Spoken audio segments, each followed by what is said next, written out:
Salam saudara. Salam. Bagaimana kabar saudara 1 minggu setelah ibadah online kita terakhir? Saya percaya semua baik-baik saja. Kita tetap sehat. Semua terjadi karena kita ditopang, dilindungi dan dijaga oleh Tuhan. Dan di saat yang sama kita juga percaya kepadanya. Hari ini kita akan belajar bersama-sama dari sebuah mazmur yang sangat terkenal yang ditulis oleh Daud. Dan mazmur ini juga relevan dengan situasi kita. Mari kita belajar bersama-sama untuk melihat apa yang menjadi berkat buat kita dari tulisan Daud yang menyatakan pengagungannya terhadap Allah. Berada di dalam proteksi Tuhan selama ini. Dan dia melalui mazmur ini, Daud menyatakan kepercayaannya kepada Tuhan. Ini akan menjadi sesuatu yang sangat indah buat kita, saudara. Mari kita baca bersama-sama di dalam Mazmur pasal 23. Ayat 1 sampai ayat yang ke-6. Mazmur pasal 23, ayat 1 sampai ayat yang ke-6. Perikopnya berjudul, Tuhan Gembalaku yang baik. Mazmur Daud, Tuhan adalah gembalaku, takkan kekurangan aku. Ia membaringkan aku di padang yang berumput hijau. Ia membimbing aku ke air yang tenang. Ia menyegarkan jiwaku. Ia menuntun aku di jalan yang benar oleh karena namanya. Sekalipun aku berjalan dalam lembah kekelaman, aku tidak takut bahaya. Sebab engkau besertaku. Gadamu dan tongkatmu, itulah yang menghibur aku. Engkau menyediakan hidangan bagiku di hadapan lawanku.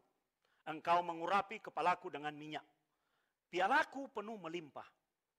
Lihat ayat yang ke-6. Mari kita baca sama-sama dengan suara yang keras. 2, 3. Kebajikan dan kemurahan belaka akan mengikuti aku seumur hidupku. Dan aku akan diam di dalam rumah Tuhan sepanjang masa. Wow. Luar biasa bukan? Orang berkata ini puisi. Orang berkata ini adalah sebuah narasi yang penuh dengan metafora. Orang berkata ini adalah isi hati Daud. Apapun kata orang semua itu benar. Sebab Daud sedang mengekspresikan kepercayaannya kepada Tuhan.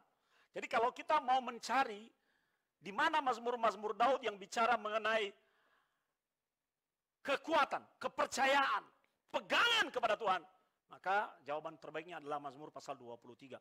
Ada 2 situasi yang melatar belakangi Daud sehingga dia menulis mazmur ini. Mungkin dia merasa sedang kering. Jadi dia mencoba mendeskripsikan bahwa Tuhanlah yang akan membawanya di dalam situasi yang sebaliknya. Bahwa dia akan sampai di satu titik di mana semua keadaan ini akan berubah. Ini bagian yang pertama, saudara. Dan bagian yang kedua, Daud sedang menyatakan kekagumannya kepada Tuhan. Kedua dari alasan ini juga sangat relevan. Apapun itu, apakah Daud situasinya sedang kering, atau Daud sedang menyatakan kekaguman dan kepercayaannya kepada Tuhan. Mari kita belajar dari apa yang dilakukan oleh Daud di dalam mazmur ini. Mari kita belajar di dalam hidup ini. Apapun situasi dan kondisi kita, khotbah minggu yang lalu, masih ingat saudara? Mari kita tetap bersuka cita, tetap berdoa, dan tetap mengucap syukur. Semua itu menuju pada satu titik, yaitu bagaimana kita dalam hidup ini, melalui situasi dan kondisi yang sedang kita alami, sedang kita hadapi, kita tetap berlaku sebagai orang-orang yang menguatkan kepercayaan kepada Tuhan. Menguatkan kepercayaan kepada Tuhan itu seperti 2 kayu yang diikat dengan tali, kemudian longgar, lalu dikencangin lagi. Longgar mungkin karena ada goyangan. Longgar mungkin karena ada goncangan. Longgar mungkin karena ikatannya. Tapi menguatkan kepercayaan kepada Tuhan artinya membuat tali itu kencang kembali. Seringkali memang di dalam kehidupan ini saat kita sedang tergoncang. Dan kita mengalami sesuatu yang tidak ada penjelasannya. Kita mencari ada alasan apa di balik keadaan yang sedang kita hadapi. Justru semakin dicari, semakin membuat kita bingung dan tidak mendapatkan apa-apa. Itu membuat kita tergoncang, saudara. Orang yang tergoncang itu akan syok, akan kaget, akan kehilangan orientasi. Nah, ini saatnya bagi kita semua, bagi saudara yang ada di rumah yang mendengarkan siaran ini. Apapun yang membuat Anda tergoncang, ini adalah kesempatan yang sangat indah. Seperti yang Daud katakan, mari kita menguatkan kepercayaan kepada Tuhan. Kenapa? Karena mungkin situasi kita sedang tidak baik.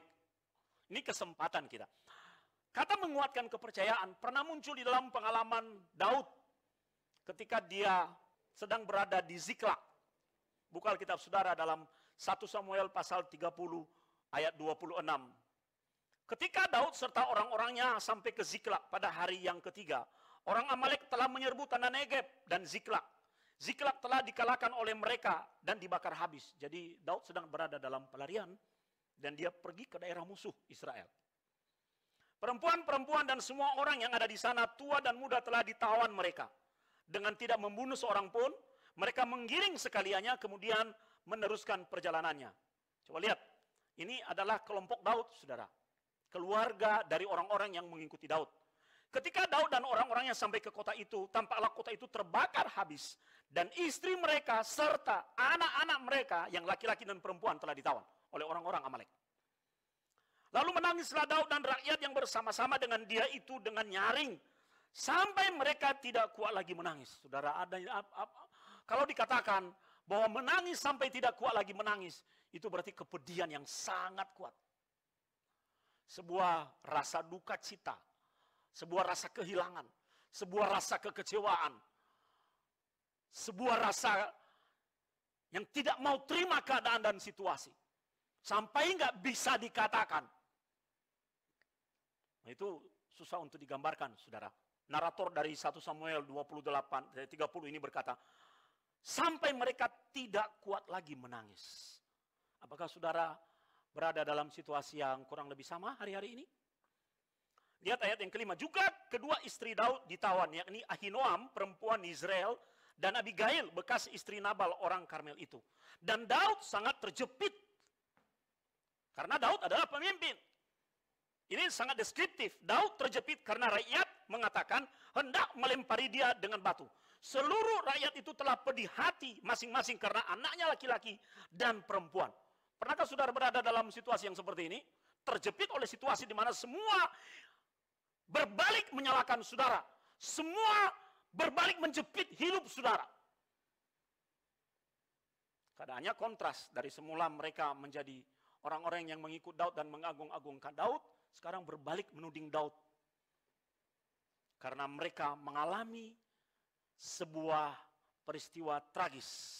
Mereka diserang, barisan belakang mereka diserang, istri dan anak mereka ditawan oleh musuh, dan mereka tidak mampu melakukan apa-apa. Bahkan di situ dikatakan, rakyat hendak melempari dia dengan batu. Karena mereka sudah sangat jengkel. Berarti mereka komplain terhadap pemimpin mereka. Itu yang dialami oleh Daud. Apa yang Anda alami yang membuat Anda terjepit hari-hari ini? Terjepit itu, saudara, jadi kita berada di tengah-tengah. Dari kiri dan dari kanan bergerak bersama-sama untuk menjepit posisi kita. Ingat waktu bangsa Israel keluar dari tanah Mesir dan tiba di tepi sungai, di tepi Laut Merah. Bukan sungai, laut, saudara. Mereka terjepit karena dari belakang Firaun dengan tentaranya mengejar mereka dengan persenjataan yang lengkap. Mereka terjepit. Maju nggak bisa, mundur nggak bisa. Apa yang dilakukan oleh orang Israel? Berbalik menyalahkan pemimpin mereka. Menyalahkan orang lain. Bukan berseru kepada Tuhan. Ini situasi yang digambarkan di dalam Mazmur pasal 23 ini. Bahwa Daud hendak memberitahu kepada kita melalui pengalaman hidupnya. Apapun situasi yang sedang Anda alami, mari tetap menguatkan kepercayaan kepada Tuhan. Ibaratnya, jangan sampai pegangan kita kepada Tuhan itu goncang. Apa yang dilakukan oleh Daud ketika dia terjepit di dalam ayat ke-6. Dan Daud sangat terjepit karena rakyat mengatakan hendak melempari dia dengan batu. Seluruh rakyat itu telah pedih hati masing-masing karena anaknya laki-laki dan perempuan. Tetapi Daud, coba lihat, tetapi Daud menguatkan kepercayaannya kepada Tuhan Allahnya. Menguatkan kepercayaan. Mazmur 23 adalah mazmur di mana Daud sedang menguatkan kepercayaannya kepada Tuhan Allahnya. Ketika Daud menguatkan kepercayaannya kepada Tuhan Allahnya, Daud ini kan punya pengalaman yang begitu variatif, banyak sekali dengan Tuhan. Ujung-ujungnya ketika dia menguatkan kepercayaan kepada Tuhan, dia selamat dari situasi itu. Itu yang terjadi di Ziklag. Dia berhasil membalas dendam pada musuh dan membawa pulang semua rampasan itu kembali.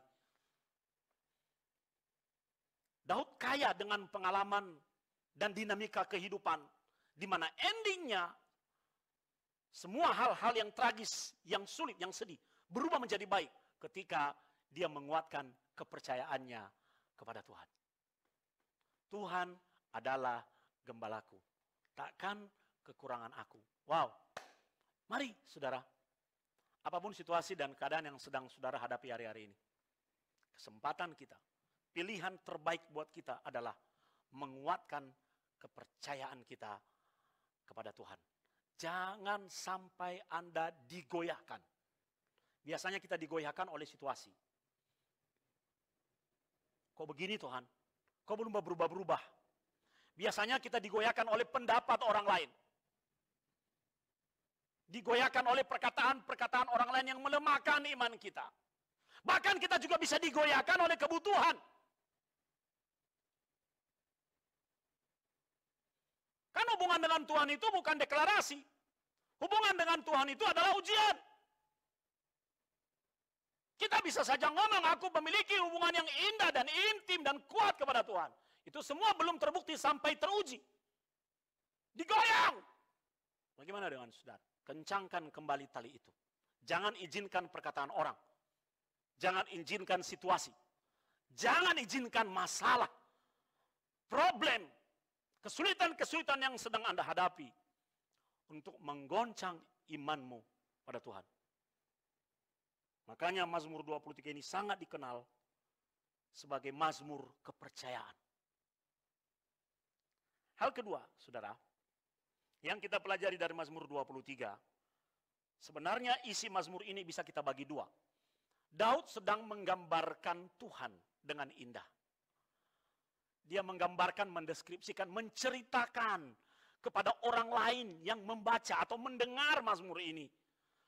Hasil cerita ini bukan sembarangan, bukan dikarang-karang, tapi berasal dari pengalaman Daud. Berasal dari perjalanan hidupnya berjalan bersama Tuhan. Sehingga dari situ muncul kesaksian. Saudara, ketika ada satu pengalaman yang tidak bisa saya lupakan dalam hidup saya. Bulan Maret yang lalu, kami memiliki grup ke Israel ketika wabah ini sedang mulai heboh di seluruh dunia. Tanggal 10 kami harus meninggalkan Israel. Setelah makan siang, diberi waktu 1 jam, kami mendapat berita bahwa kalian harus segera meninggalkan tempat ini karena perbatasan akan ditutup. Wah, kalau dibilang perbatasan akan ditutup, kita mau ada di mana? Itu bukan negara yang berhubungan secara diplomatik dengan kita. Kita hanya adalah wisatawan rohani yang sedang berziarah. Harus bagaimana? Kebetulan kami satu rumah makan dengan grup lain dari Indonesia. Mereka heboh. Wow, bagaimana ini, bagaimana ini, bagaimana ini. Yang namanya pendeta itu selalu menjadi acuan, saudara. Grup saya 51 orang melihat saya. Gimana, Abuna? Saya berkata, kita tenang dulu. Jangan ikut heboh dengan melihat yang di sana heboh. Lalu kita berdiskusi, dan kita memutuskan juga harus kembali. 1 jam diberi waktu, ternyata molor 2 jam. Semua harus kembali ke hotel segera. Hati saya sebenarnya udah takut. Harus bagaimana dengan situasi ini, Tuhan? Pimpin kami, Tuhan. Di kamar hotel itu saya duduk dan berdoa, Tuhan bicara kepadaku. Bicara kepadaku dalam situasi ini sebagai pemimpin rohani, apa yang harus aku lakukan, Tuhan? Tuhan ingatkan saya, Mazmur Daud, Tuhan adalah gembalaku, takkan kekurangan aku. Tidak main-main, saudara. Perginya bukan hanya 1 kilo, 2 kilo. Dari Yerusalem turun kembali ke Mesir. berangkat jam 2 siang, sampai di perbatasan Mesir itu jam 10 malam. Kami kelompok terakhir yang meninggalkan perbatasan malam itu. Penutup barisan. Yang lain udah ratusan orang di sana. Antri. Tapi apa yang membuat saya tenang, saudara? Apa yang membuat kita tenang? Kita belajar dari pengalaman orang lain. Belajar dari pengalaman Daud. Daud membagi dua sifat Tuhan berdasarkan pengalamannya. Yang pertama, Daud menggambarkan Tuhan dari ayat 1 sampai ayat yang keempat sebagai gembala. Itu. Mari kita lihat gambaran Daud tentang Tuhan yang adalah gembala, dan Daud memposisikan diri sebagai domba. Tuhan adalah gembalaku, takkan kekurangan aku. Ya, pasti Daud menggunakan pengalamannya sebagai gembala dan bagaimana dia bertanggung jawab terhadap domba-domba yang berada di dalam penggembalaannya. Dia melindungi domba-dombanya. Daud memposisikan diri bahwa kalau aku adalah pengikut Tuhan, kalau aku adalah domba bagi Tuhan, maka dia adalah gembala yang baik bagiku. Tapi dengarkan baik-baik, Tuhan tidak akan pernah menjadi gembala yang baik buat saudara kalau Anda tidak menjadi dombanya. Tuhan adalah gembalaku. Karena Tuhan adalah gembalaku, lihat jaminan Tuhan, saudara. Ini yang harus kita pegang loh. Takkan kekurangan aku. Bukan berarti kalau takkan kekurangan aku, artinya saudara, kita tinggal duduk diam, maka Tuhan akan kirim burung gagak seperti dia kirim kepada Elia. Enggak. Kita juga harus melakukan apa yang menjadi bagian kita. Takkan kekurangan aku, artinya Tuhan memberikan kepada kita satu jaminan mengenai kebutuhan fisik. Bahwa Tuhan akan menjadi penjamin semua kebutuhan fisik kita. Bahkan di situ Daud menggambarkan bukan hanya kebutuhan fisik. Digambarkan ia membaringkan aku di padang yang berumput hijau. Padang berumput hijau di sini adalah tanaman rumput yang tumbuh setelah hujan yang masih punya embun. Masih segar. Tanaman baru. Ia membimbing aku ke air yang tenang. Saudara, pernah nggak mencoba kalau pikiranmu lagi mumet, Anda berada di tepi aliran air, mendengarkan suara air, hatimu ikut jadi tenang. Karena ada ketenangan di situ. Ia menyegarkan jiwaku. Ia menuntun aku di jalan yang benar oleh karena namanya. Yang pertama tadi, takkan kekurangan aku, Tuhan menjamin kebutuhan fisik kita. Ya, membaringkan aku di perumput yang berumput hijau itu supaya tubuh kita jadi segar kembali. Bisa tidur dengan nyenyak, bangun dengan tubuh yang segar dengan kekuatan baru yang sudah pulih. Ia membimbing aku ke air yang tenang untuk menyegarkan jiwa kita, menenangkan kita. Ia menuntun aku ke jalan yang benar oleh karena namanya. Tuhan memberikan jaminan bagi kebutuhan rohani kita juga. Karena apa? Karena jiwa itu bagian dari kehidupan rohani yang kita miliki. Kalau jiwamu terganggu, tubuhmu juga akan ikut terganggu. Dan kalau rohmu terganggu, jiwamu akan terganggu, tubuhmu akan terganggu. Maka roh kita harus kuat. Ayat yang keempat. Sekalipun aku berjalan dalam lembah kekelaman, aku tidak takut bahaya, sebab engkau besertaku. Rupanya ada kekhawatiran di dalam diri Daud. Atau mungkin ada pengalamannya mengenai bagaimana keselamatan dirinya dalam situasi-situasi sulit yang pernah dia hadapi. Dan yang membuatnya akhirnya tetap selamat. Yang membuatnya akhirnya tetap kuat menghadapi semua situasi itu. Karena dia sadar bahwa Tuhan melindungi dia dari mara bahaya. Sungguh indah penggambaran di sini dikatakan lembah kekelaman. Lembah kekelaman itu sebenarnya adalah lembah gelap, di mana sinar matahari tidak langsung pergi ke sana, tapi batu yang besar menghalangi sinar matahari, sehingga muncul bayangan gelap. Nah, bayangan yang gelap, daerah yang gelap ini adalah daerah yang biasanya menjadi jebakan bagi pemangsa-pemangsa. Menjebak domba yang masuk ke dalam daerah yang gelap, dia tidak tahu lingkungannya, dia siap dimangsa. Musuh-musuh untuk menyerang orang di daerah-daerah gelap. Tapi Daud, semua bisa melalui itu, saudara. Sekalipun aku berjalan dalam lembah kekelaman, aku tidak takut bahaya. Kenapa? Sebab engkau besertaku. Besertaku. Daud sadar bahwa hubungannya dengan Tuhan bukan hubungan yang berjarak, tapi hubungan yang dekat. Karena apa? Dia mengerti persis apa artinya menguatkan kepercayaan kepada Tuhan, yaitu mendekatkan diri kembali kepada Tuhan. Ingat kata Immanuel, 400 tahun tidak ada pewahyuan bagi Israel. Tiba-tiba Yesus lahir, malaikat datang, dan ada sebuah pernyataan bahwa hendaknya yang lahir itu engkau namai dia Immanuel, God with us, Allah beserta kita. Kata beserta itu adalah seperti dua orang yang berjalan. Yang satu ke kiri, yang satu akan ikut ke kiri. Yang satu ke kanan, yang satu akan ikut ke kanan. Teman seperjalanan. Jadi dalam hidup ini sebenarnya, Anda tidak menjalani kehidupanmu sendirian. Anda tidak menghadapi masalahmu sendirian. Anda berjalan bersama Tuhan. Amin, amin. Haleluya. Jadi bangun kesadaran yang seperti ini, seperti yang dilakukan oleh Daud. Bahkan di situ dikatakan gadamu dan tongkatmu. Di masa itu, saudara, di masa itu seorang gembala memiliki dua senjata, gada dan tongkat. Itu memang senjata tradisional yang dimiliki oleh gembala-gembala di Palestina di masa itu. Daud pasti punya itu. Jadi dia menggambarkan bahwa bukan berarti Tuhan itu punya gada.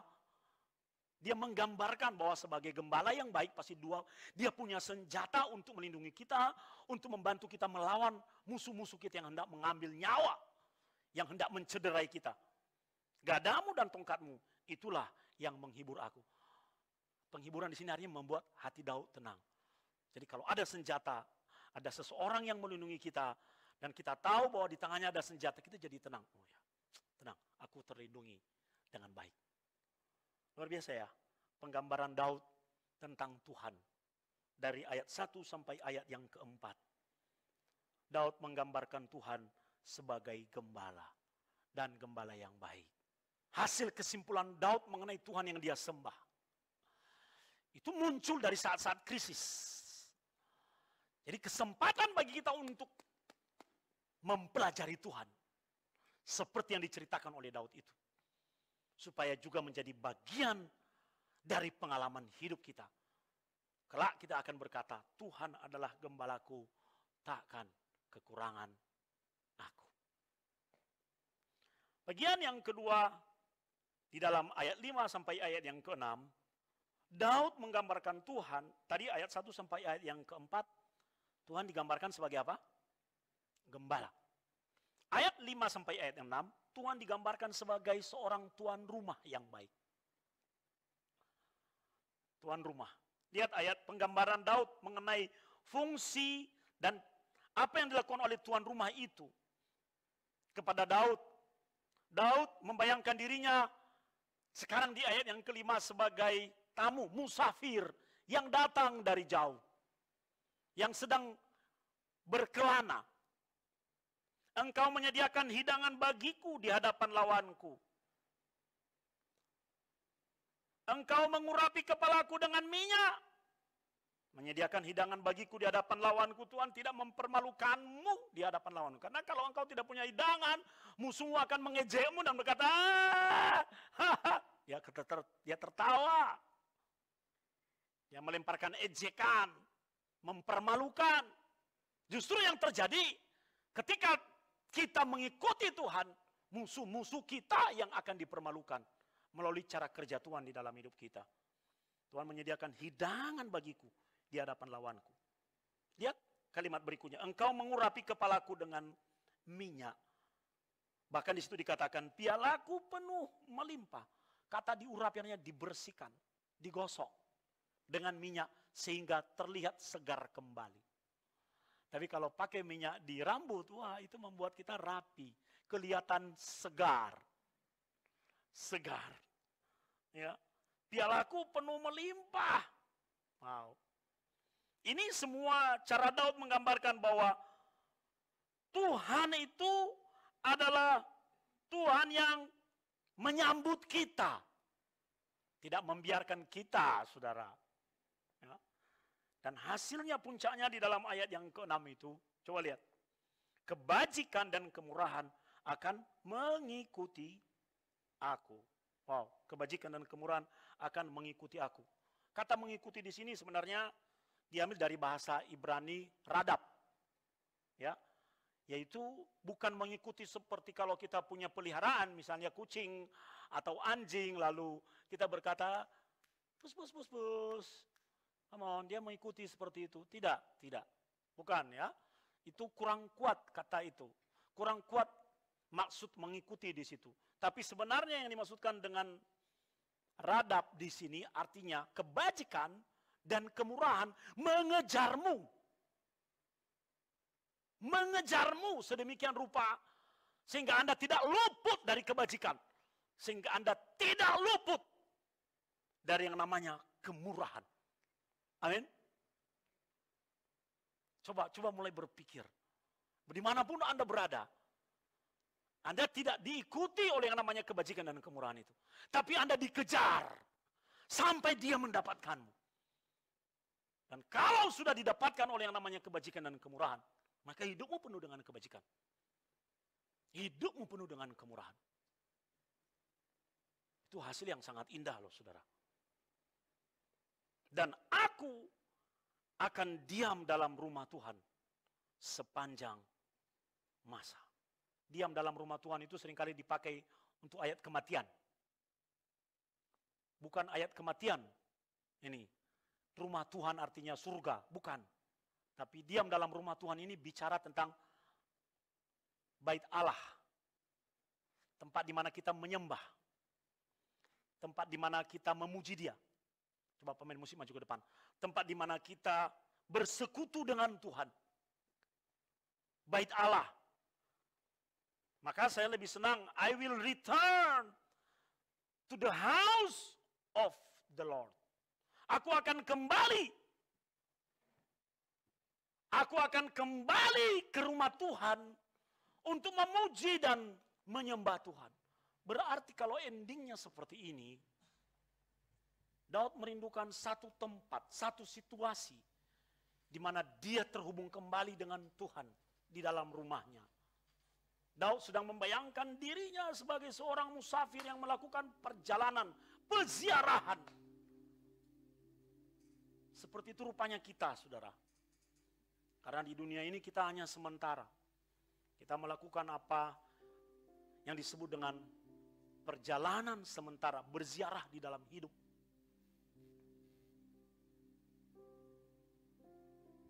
Dan seperti Daud memiliki kerinduan, I will return to the house of the Lord.